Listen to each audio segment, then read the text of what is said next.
video classes for the student of Institute of English Latif University, Khokhar. These video lectures cover the whole scope of English literature, and you will find videos for the subjects of drama, fiction, novel in 18th and 19th century and American literature as well. For watching more videos, keep on watching my video channel and subscribe my channel. I thank you all and I love you all.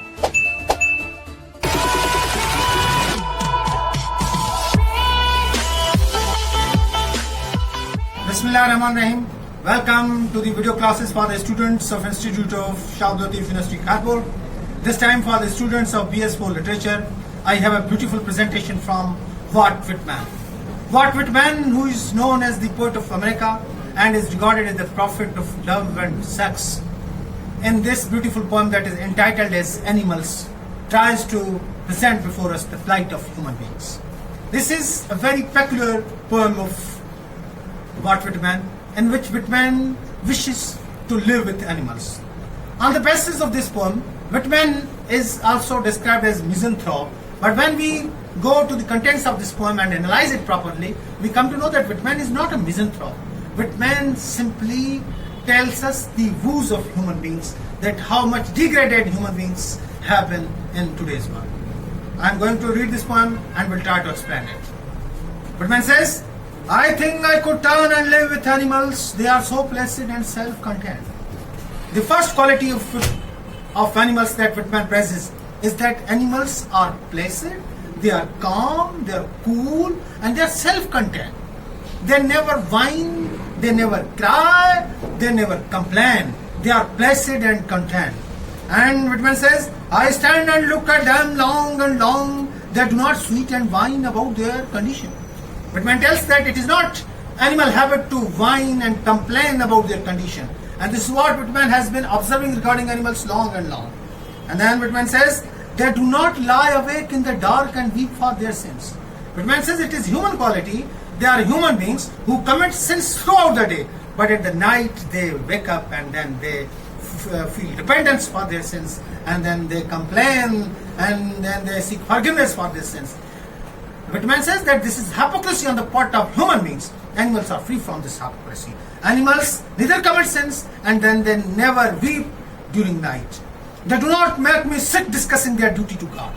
And then Whitman says that animals are not like human beings who continuously talk about the duties of God. Instead of following the true path, human beings insist upon others to follow it. They always talk about duties of God, but they never follow and they never act upon the things that they preach.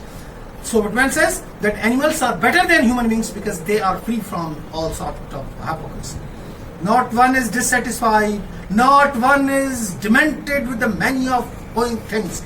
Then Whitman says that it is human habit that they have many of our possessing things.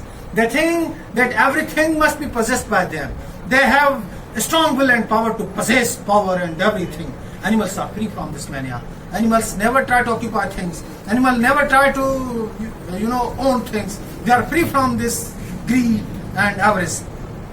And then Whitman writes that no one kneels to another, nor to his kind that lived thousands of years ago. Whitman, describing another sin and another hypocrisy of human beings, said that human beings kneel and bow down to each other. They show respect to each other, but said that this is not a proper respect. They just simply express their outward attitude towards each other by kneeling and bowing down, and then they talk about their ancestors. They boast about their forefathers that they had committed such great actions. Whitman tells that animals are free from all sorts of these things. And then Whitman goes on that not one is respectable or unhappy over the whole earth. Whitman says you will not find any animal unhappy in this entire universe. So they show their relation to me and I accept them. And on the basis of all these things, Whitman says, I feel as if I am the part of animals. I am no more the part of these cunning and hypocrite human beings. Whitman says that it is better to live with animals because I feel that my feelings and my attitude towards life is very close to that of animals. They bring me tokens of myself. They evince them plainly in their possession. I wonder where they get those tokens. Did I pass that the way few times ago and negligently dropped them? Whitman says that I wonder as if human beings in the old days could have all these qualities and characteristics that human beings have now forgotten, and Now all these qualities are found only in animals. So Whitman beautifully concludes that the best way to live in this world is to live like animals, who never complain, who never show grudge, who never show hatred, who never show malice, who never complain against each other. They are placid, they are cool, they are happy with whatever they get. They don't have money of possessing things. And all these qualities make Whitman to be very close to animals than human beings. Thank you very much for watching this video. I hope that you like this video.